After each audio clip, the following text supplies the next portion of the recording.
Well, new tonight, if you or someone you know works the overnight shift, you know all too well the toll it can take on their health. But tonight, there's new evidence of just how fast working the graveyard shift can impact your body. Fox 5's Linda Schmidt is live in the newsroom with more. Linda? Yeah, good evening, first of all, to both of you. Well, you know, this new study is confirming what many people already know here. It can absolutely throw your body out of whack working overnight. But this study also found that can happen in just 3 days. Working overnight can be a grind. The brain doesn't really adapt to that kind of a schedule very much. In fact, experts say the brain battles the body's metabolic system when you are working overnight because we are not supposed to be awake during those hours.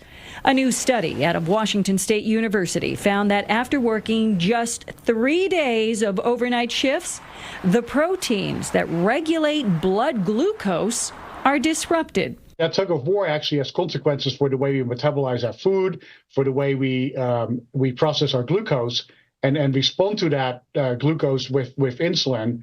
And we believe that has long-term consequences for health. Professor Hans van Doggen led the study. He says when internal rhythms are thrown off, it puts stress on the body and wear and tear on our organs. Increased risk of diabetes, obesity, heart disease. Dr. Randy DiLorenzo is with Northwell at Syosset Hospital on Long Island. He says although the recent research out of Washington State University only studied 14 people, it still provides some interesting findings as to why overnight shifts are so damaging to the body. I see a number of nurses and doctors, and many of them do complain, and also policemen. They do complain when they work the nighttime shift. It does take a toll on them.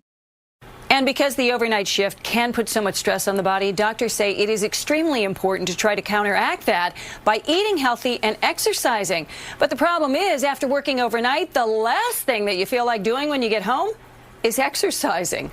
Steve and Natasha, back upstairs to you. Yeah, did mornings for a long time. It is tough on the body, that's for sure. It can be brutal. Yeah, and you crave junk food, too, to make it worse. All You right. sure do. Thanks so much, Linda.